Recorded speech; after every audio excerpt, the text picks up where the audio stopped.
Hi everyone, it's 1 o'clock here on IC Radio and I'm Yaz. And I'm Layla. Welcome back to Science at 1, where we bring you the best science news, gossip and analysis. And the best music. On our playlist today, we are back with Layla's Azerbaijani music. And on the science menu, we have our news round expertly curated by our favourite presenter, Yaz. Oh, thanks.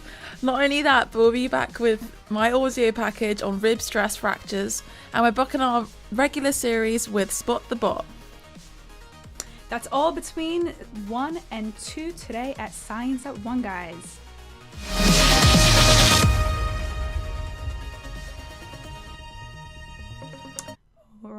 All right. So here again, another Monday. Another Science at 1.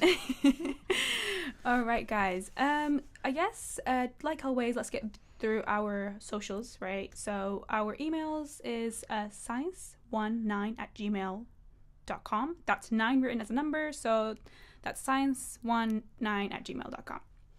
But yeah, how were you, Yaz? I'm good. I'm vibing. Great. How are you feeling about your audio package that we'll be streaming? Oh, a bit nervous, I'm not going to lie, but I feel like people need to hear about rib stress fractures. So yes, I just talk about it and I interview some people on it, so hopefully people can relate. Definitely. And I'm also excited with our news round. Oh, yes. Expertly curated by our... Oh, stop it. Thank you. I don't know. I love your Yaz pieces, your news pieces. I feel like you guys are definitely a natural. I remember when we were in different groups and you were doing a news round with a different group for Science at 1. I used to be like, oh my God, Yaz's news presentation. Stop. Taking notes.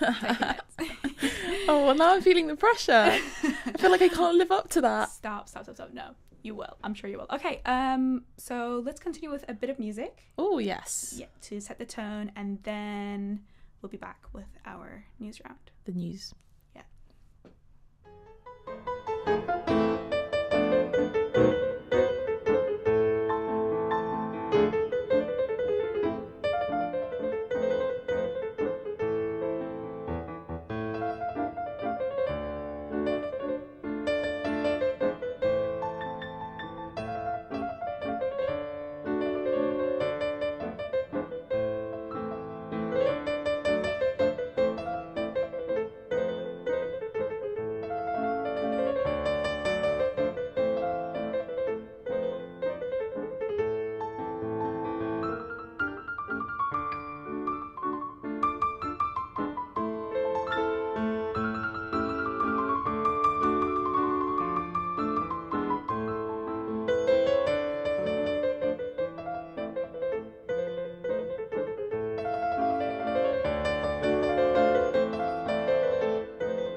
right. So that was Azerbaijani music, guys, in case you haven't noticed. And the writer and the composer his name is Cengiz Sadikov, and the name of the song is Lale, which means tulip. So sounds a bit like Layla. Lale. Oh yeah, it does. Yeah. But yeah, so yeah, like it's not springtime, but you know, so just so we feel the warmth of spring in us, and then it sets the tone for our radio. I like it. Calm, chilling. Yeah. Okay. So what have you got, Yaz, on our news round? It's Yaz's news round. Yeah. Do you remember the did you ever watch like CBBC news round? They had like the news. I feel like that's what this is now. I think I wasn't British enough. It didn't grow up here. That's yeah, you in Brooklyn, baby.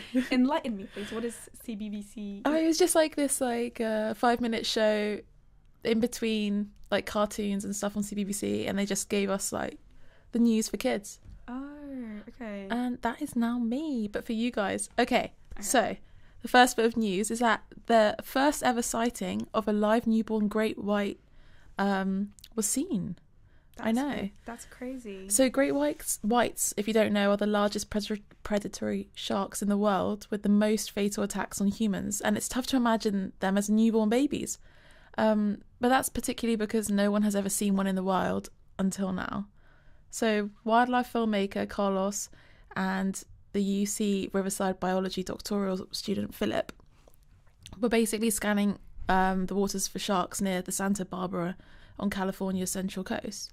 And then that day something really exciting happened, and on one of their drone cameras they saw that there was a shark pup unlike anything that they've ever seen, and it was a great white pup, in fact. That is crazy. Yeah. Honestly, I think, you know, like great whites are quite popular with, like, you know, movies like their Jaws and everything. I would think that this would have been spotted decades ago, honestly. It's quite surprising that it's discovered. Crazy that they've never seen a baby white. Yes, exactly. They said that they enlarged the images and put them in slow motion and realised that the white layer that they saw was being shed from the body as it was swimming. Because I don't think they actually understand how great whites give birth or produce, because they've never really seen it. And he goes on to say that I believe it was a newborn white shark shedding its embryonic layer, which is just really cool. Crazy. You know, like obviously when we think of mammals, I always think like, you know, creatures that live on land, and like, I don't know, that just like specific features in my head, like stereotypical features of a mammal, and just thinking that like sharks don't lay. Oh wait, they don't. Do they lay eggs? They don't lay eggs, do they? No. Yeah. I think they just give birth. Yeah, like that's crazy humans to me. That's or something. Crazy. But yeah. He goes on to say that white sharks give birth is one of the holy grails of shark science. No one has ever been able to pinpoint where they are born, nor has anyone seen a newborn baby shark alive. I don't know, maybe it's because they're really protective of their young'uns and they just sort of hide it away from us. Yeah. Or I found that quite fascinating. It is. A mother, literally. A good mother.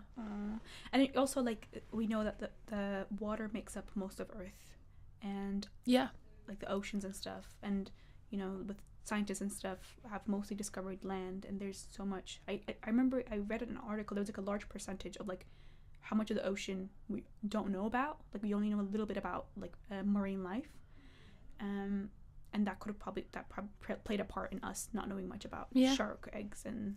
There's so much unknown there. And it's so vast as well.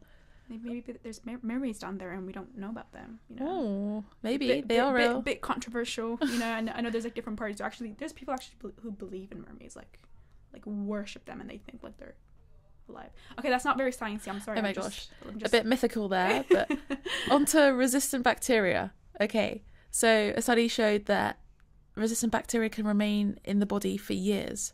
So fighting disease-causing bacteria becomes so much more difficult when antibiotics stop working. People with pre-existing conditions in particular can carry these resistant germs and suffer from repeated infections for years. So things like pneumonia, urinary tract infections, sepsis, diseases like those can become fatal without antibiotics. And some of those bacteria can develop the ability to break down beta-lactam antibiotics, which are in things like penicillins making them ineffective. So once a patient's body has become colonized with these resistant bacteria, they can persist for a long time. So the team on this study analysed multiple samples taken over 70 individuals over a period of 10 years, and they looked at how much longer periods of time can prevent studies, and focused on more older people with pre-existing conditions.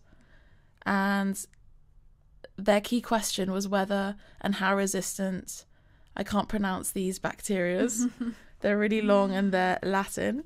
I'm going to try. Klebsiella pneumoniae and Escherichia coli bacteria. That was completely wrong, I'm sorry. No, I think it looks... in the body. I can see the texture. I feel like you did it right. Thank you. It sounds right. How they change over time with this long period, because in previous studies they didn't do it over 10 years, let's say, and on older people, and how they differ in various locations of the body. So and they found that in some patients, the bacterial strains of the same species, as well as of different species, share the same identical genetic mechanism of resistance, which is what we know as mobile genetic elements such as plasmids. So that was cool. That is very interesting. I remember learning about bacteria, like bacterial resistance and antibiotics. And yeah, it was really fascinating to me because in the global south, I've read some articles, and personally with my cultural background as well, people consume antibiotics they have access to it too easily, and they consume it too frequently, and again, which plays into this bacteria resistance, and it's quite sad. I'm quite aware that like in the UK, you have to get like a GP prescription and stuff to have access to these, right? But we've had situations where GPs often prescribe just for everything. Here's antibiotics, here's antibiotics. Oh, okay. Without fully knowing if you actually need them. And that's why people have become so much more resistant to it, because it's so just widely prescribed. Yeah. Speaking of bacteria that can make humans sick could survive on Mars. So the findings have implications for future explorers and planetary protection measures. So for future interplanetary explorers, warning, bacteria brought to Mars on the human body might not only survive the harsh conditions on the red planet, but also thrive in those conditions. Wow. So recent experiments exposed 4 common disease-causing microbes to a Mars-like environment with its lack of water, atmosphere, deadly ultraviolet radiation, and its toxic salts. And they found that the bacteria remained alive for an extended period of time, and in some cases even grew and sort of thrived there in that environment. That's amazing. So if you are planning to go to Mars, make sure that you had a shower, you're all clean, and you're not bringing your bacteria, because let's not ruin another planet. That's crazy. Honestly, I remember again in middle school learning about different forms of bacteria and like the locations they strive and thrive on. Like some bacteria, you probably know as well, as a chemist, survive on, I guess this goes into biochemistry, but like within lava, like within the volcano, and like in those extreme temperatures, like there's bacteria, there's a specific name for it, I don't know it, and they survive in these extreme conditions. I remember I used to love that name. I used to like repeat it so much. Apologies to our listeners, I have forgotten, but maybe between a music break I'll look it up and I'll bring it back to you guys. But yeah, I would love to have like that as like a superpower, like being able to survive in harsh conditions. I know. I would love. Yeah, I'd just love to live in the Antarctica, or like somewhere cold, like the Nanny of the North. Yeah, that vibe. Just live in my little igloo. Huddled with my little dogs. That's adorable. Okay, that's the news round segment. Okay. So, gonna get some music now. All right. So, Chingiz Sadikov. Should I help you with that? That was so hard to pronounce. What are with these?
so that was Chingiz Sadikov, and the name of the piece was San Minim Man-Centered Meaning. I'm yours and you're mine. Taking a bit of a romantic turn. So we're back here in the studio, and we're going to listen to Yaz's lovely audio piece. Actually, I haven't listened to it yet, but I know it's going to be great. On rib stress fractures in rowers, which is super intriguing. I'm really intrigued and invested, and I really want to know what you've got for us. So yeah, let's tune into that, and then we'll be back to discuss about it, right? Yep. Perfect. All right. GB, attention, go. Rowing is a power and endurance sport. It is intense on the body, requiring a certain amount of physical and mental strength.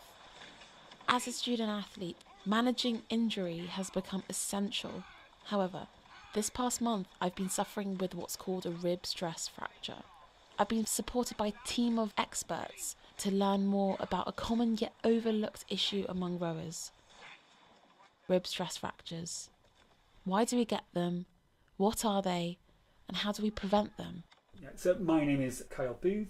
I'm a musculoskeletal physiotherapist by trade. I also work in accident and emergency as what we call an emergency practitioner. I suppose the classic symptoms, or if we go like the subjective, what they'll say to me is that I've had this strain, or I thought it was a stitch or something like that, and it didn't go away, so I kind of carried on, but it's getting worse. And now, the classic symptoms are when I'm breathing it hurts, when I cough it hurts, when I'm sleeping it hurts on that side. They might be able to press a certain point or around their ribs, usually on the front, so under your armpits, what we call the anterior axillary line. That's where it kind of usually is along there, so front of your ribs either side. But you can get rib stress injuries at the back. Just certain movements as well, and certainly if we're talking sport specific, they would say it hurts when I row, and it hurts in the boat. So they're your classic rib stress markers. Well, it's definitely safe to say that it hurt quite a bit when I was rowing. So, once you've been diagnosed, how long does it take to recover? If my athletes come to me with a rib stress injury, they've had it for a couple of weeks. They then take another 2 or 3 weeks to improve with offloading off the programme. If they carry on the programme, then potentially they're just exacerbating it and making themselves worse and digging a deeper hole to try and get out of. So everybody's slightly different. Females and males are different, and I think that's due to probably musculoskeletal development. Sometimes it's to do with your bone health, and more evidence coming out about menstrual cycles now that can kind of you're in that pro-inflammatory kind of phase of your cycle, so that can make things worse as well. I don't believe that this was a direct cause of my injury, but seeing the prevalence, I'll definitely be tracking the effects of my menstrual cycle within my training from now on. Olympic rower Hannah Scott, who has also suffered from many rib stress fractures in her career, mentioned in a recent article for BBC Sport that using saliva testing to track hormones and the menstrual cycle alongside other markers such as heart rate monitors to measure exertion, training has now become more personalised and productive, helping produce female athletes that are healthier and stronger. So in terms of how long do they get better, I can't give you an absolute solid time. It's more that I have to join the dots up. So I see you, offload you, see you again in a week or two, where are you? And then we kind of plot it from there. But usually by the time they come to see me, it's 2 or 3 weeks, like yourself actually, and we're ready to put you back on the erg on a low loading programme. Hi Loic. Hello! What a surprise! Back for another session. I wasn't expecting you here. How's the week? Anything exciting? Anything fun? Cycling. So after speaking with Kyle, I went to see Loic. Yeah. He's a sports therapist that's been working with me for the duration of my injury. See the difference I want to press there? He's been working on the areas around but not on the actual rib stress fracture to help with my recovery. And he goes on to explain why this is so important. The resistance, like it's right really there. tight. Yeah. Where Like this is the same pressure. Everything is connected. It's like the hippie said, no? Everything's connected, man. It's the truth. Everything is really, really connected. You can have, like you have, a rib stress fracture on your right hand side, but you can have symptom on the right hand side of your chest on the opposite side. You can have effect on the way you breathe, because breathing forces your rib cage to expand and contract and move in a sense. So if you have a rib dysfunction, you will have problem breathing, you might have problem moving, you might have problem digesting. Maybe sleeping is a problem because you put pressure onto it. You can't really press directly on it. It'd be like trying to eat with a broken chopstick. You can't really use it. So, when you've identified that the problem is an actual stress fracture, the structural integrity of the chopstick is not sound, same thing with the rib. So you can't press directly around it. Depending on the severity of the problem, you can either work above or below the stress fracture, because you're going to have some compensation pattern within the muscles. Muscles are going to get tight because your muscles are trying to protect the area. It's called muscle splinting. Your muscles are creating a natural splint around the area to protect it. But sometimes when that happens, the muscle gets tight. Muscle splitting creates tension around the area. But because the muscle is going to spasm, you're in pain. And because you're in pain, your muscle is going to further spasm. It's called a pain spasm cycle. So you got to break that cycle by either removing the pain or removing the tension.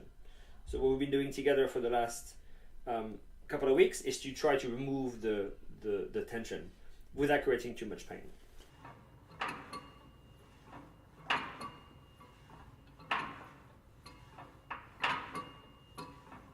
Strength and conditioning is vital within any rower's program.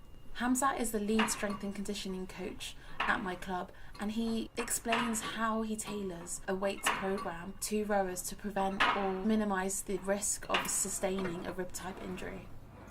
Injuries tend to happen when people are tired, fatigued, and movement tends to compensate as you get tired and fatigued. So rib stress fractures are quite prevalent with rowers just purely because of the stress of the exercise of rowing for the period of time. What tends to happen is something called hyperextension through the lower back, as well as poor mechanics around the shoulder. So what I tend to do with rowers who have been diagnosed with a rib stress fracture or are on the way towards rib stress fracture is really looking at their posture and body position, especially around the upper body, particularly on the outside shoulder where they're holding the oar. That top hand, as you get tired, your shoulder may be set in a less than optimal position, which then increases the amount of pressure going through your upper body and then potentially put pressure on the ribs. So through hyperextension and bad mobility due to fatigue, the rib stress fracture may happen.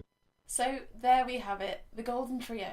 The team that have supported me in my recovery back into high performance sport. If you are a high performance rower, it's important to surround yourself with a team of professionals to help you through your injury, especially one as serious as a rib stress fracture. We're live now. Oh, okay. So that was Yaz's audio package, and honestly, those 7 minutes passed too quickly. Yeah, it took a while to make though. A bit longer than 7 minutes. Oh, okay. I didn't even notice. I thought it was like a perfect 7-minute audio piece. Okay, so like I have a list of questions here. As I was listening to, I was like typing away, preparing questions. But before I jump to those and distract you, I would love to hear about the process. Like, how did it happen? Who were the 3 people you interviewed? And yeah, just give us a bit of insight as to how this audio package came to be. So I row. I don't know if I made that clear. So I row quite a bit, and my sort of training ideology was like, so the rowing season works that you sort of start training in September, and then you sort of finish in July, and then you sort of have a break in August, start of September, where you just don't do that much training and you sort of reset. There's no races going on. But my sort of plan was that I wanted to trial for GB this year. So I was like, I'm going to train during the off period and get really good. And then start of the season, I'll be ready and very fast. And I did that. I actually have a quick question as you're saying that. For our listeners who don't know, what does training for GB mean? Oh, like, so trialing for their team is when Great Britain's rowing team. Well, I was going to go for their like sort of university under 23s development team sort of thing, but I got a fracture, so I couldn't. But Yeah, so I think the conclusion is that I've learnt to not overtrain, because when you don't take rest days every week, or just take some rest, then your body, the amount of pressure that you get with rowing, because rowing's not a natural sport. Like, some sports are very easy on the body, but with rowing, your body's not supposed to do that kind of movement and that intense. And, you know, twice a day, you know, waking up at 5 a.m. and 6 p.m, it's not really it's not sustainable. So when you don't take a break, your body feels that. And so long story short, I overtrained, and then I felt pain. I did feel pain, but I didn't do anything about it, and I just rode through it. And then the more that you do that, so it's not a proper fracture, a stress fracture. It's like tiny little tears in your bones. You can get them anywhere, but for me it was my ribs, because with rowers, you whack that's where most of the pressure hits in the stroke. So I got that, and then tiny tears started to form, and yeah, the only way to heal is to not train and just to cycle, do something low intensity where you aren't harming that part of your body. And so I got my sort of diagnosis through my physio. So I'm a sports scholar here, so I went to the physio, and then he did a sort of assessment, because he's worked on the GB team, and he was like, I've seen this many times before, when you have trouble breathing and you can feel it in your ribs, or you can't sleep on that side and it just hurts to breathe or just exist. Then that's that. Yeah, that's crazy to me. Like, so I would think, like, with fractures, like, for example, when someone breaks, like, their leg, like in football and stuff, like, firstly, in most extreme situations, you visibly, there's a visible fracture, like one end of the leg is going right and another one's going left.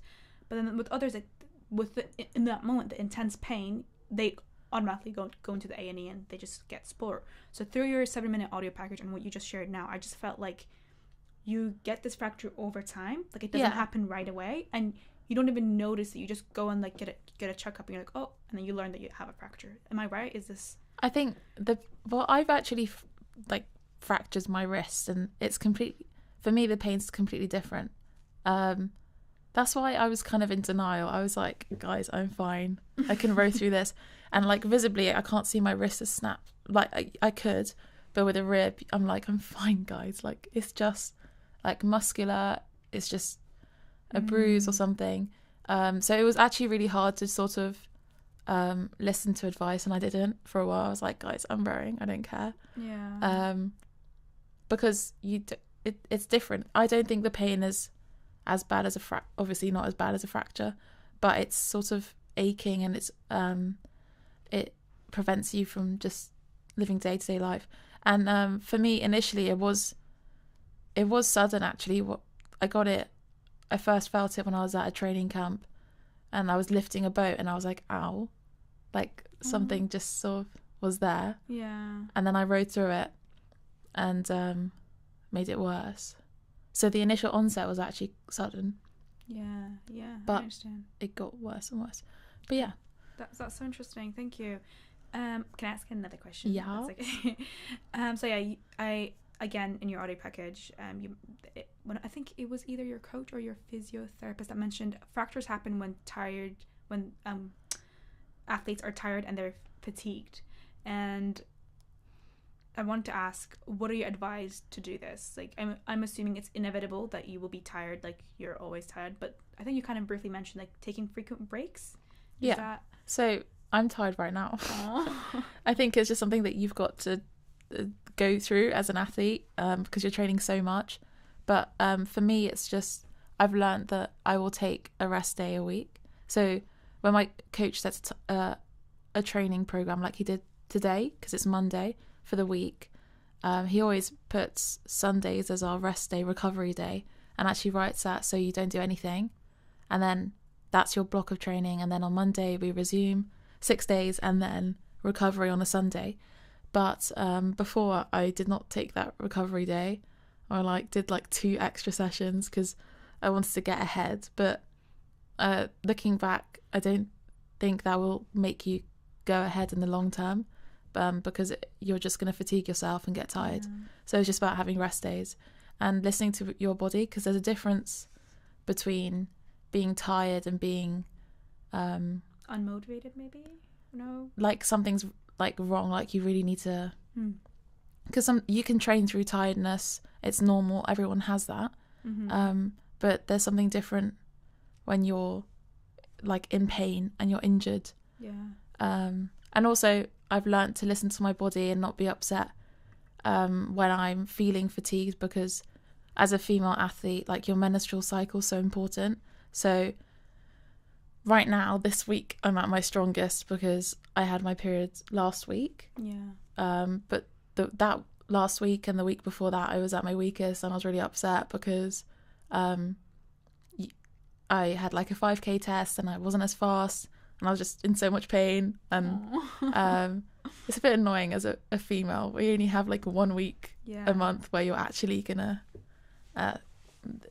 perform best in theory because of your hormones and stuff.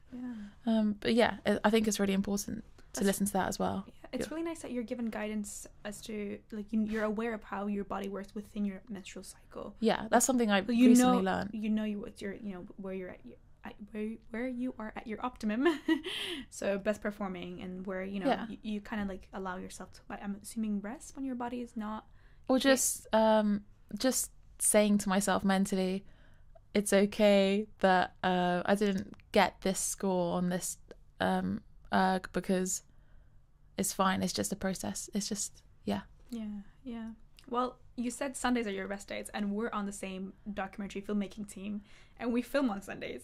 So does filming make you not rest on Sundays? Like, well, we filmed yesterday, and I was like, it was fun. It was also really tiring, but it was I knocked out after you guys went to bed. So I went to bed at 7 p.m.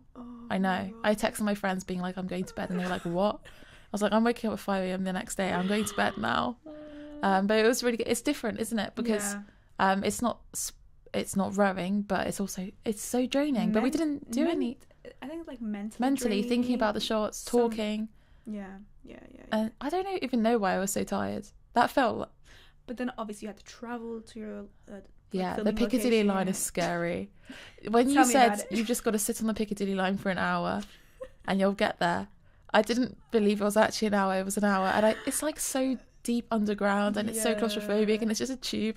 And then I can't give like deep eye contact, and there was this guy sitting directly opposite me, and I was like, where do I look? I'm just gonna look at the adverts above. I have some crazy stories on that line. Maybe we can do like a series on I don't like transport. I was just like, oh my god. No, I think like there was like some sort of ranking of all the underground lines Piccadilly's my worst. I think Piccadilly was like one of the like it's so scary, and then you can hear like the sort of screeching screams, and I'm like, oh my god, I'm not gonna make it out here live.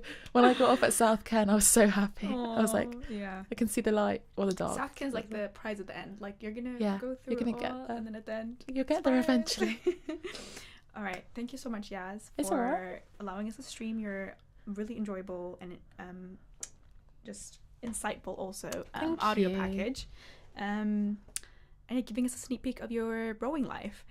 And we will now continue with another Azerbaijani piece, and then we'll be back with more Science at One.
again, another Azerbaijani piece, guys. I just kind of need to dominate the music.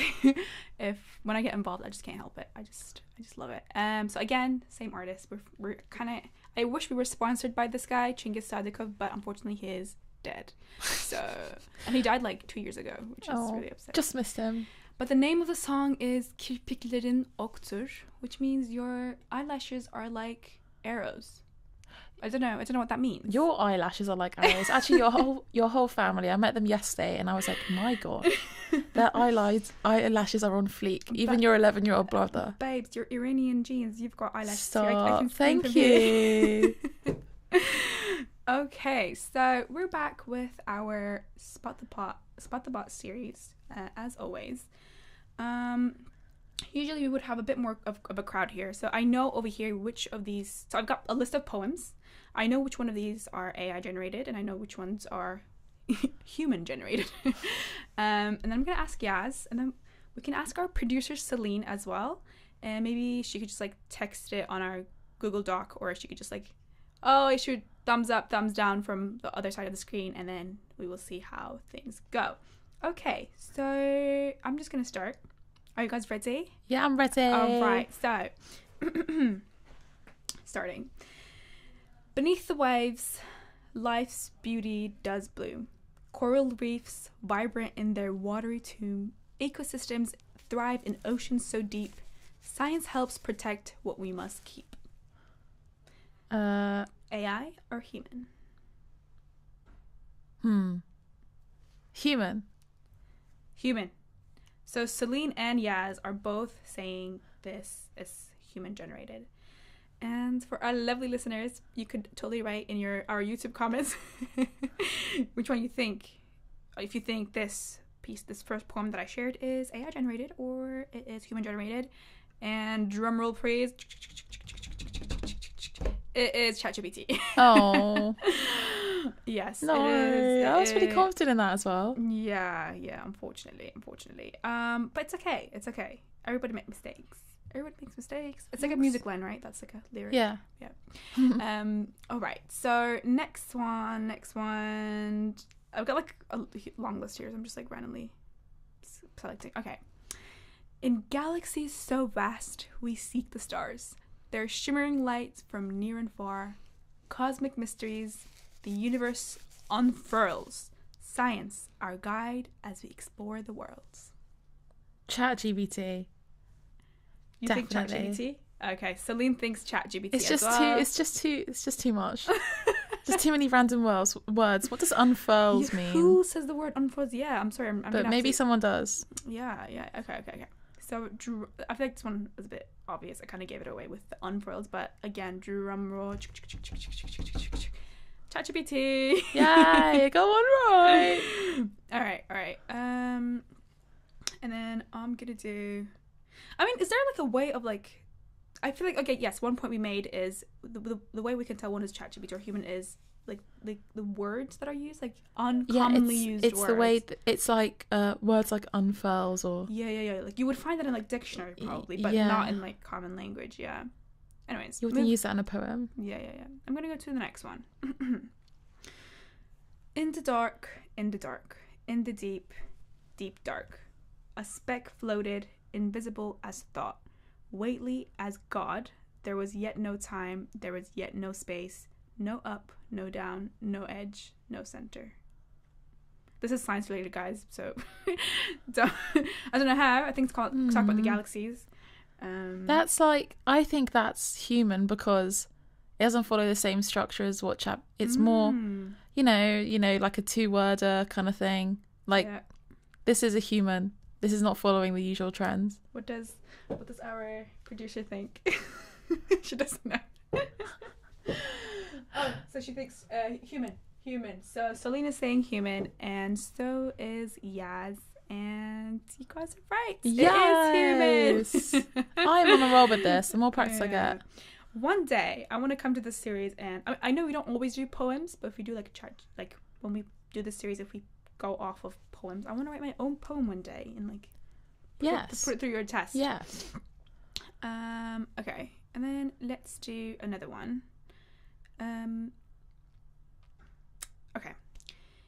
Deep in the sea, sorry, this is right, yeah. Deep in the sea, all molecules repeat the patterns of one another till complex new ones are formed. They make others like themselves and a new dance starts. See, that's ChatGPT, 100%. I think. She's not giving it away. Lady's not giving it away. Because, like, who would use molecules and repeat and no, this is not a poem. You're saying human. Selena's saying human. Yaz is saying ChatGPT. And for the first time, they're conflicting thoughts. So I need a drum roll for this. So it's human. Oh, I was so confident in that as well. I was so that's it might bummed be because me. it's not your fault. I might have. So basically, this was a longer poem. I don't know what it's. I know the Turkish name for it, but I just took it like a segment off it. Yeah. So it might be that's why it kind of put you on a different direction. So it's all your fault. No, I'm joking. Yeah, it's all me. Okay. Unfortunately, we're coming towards the end of our radio. Maybe we can insert another Azerbaijani piece. Yes. And then we will be back to kind of wrap up and kind of like go through what we did today. And yeah. Okay, so let's start with music. End with music.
So we are back again in our studio. Oh, sorry guys, I think I have the wrong headphones on. Just a sec.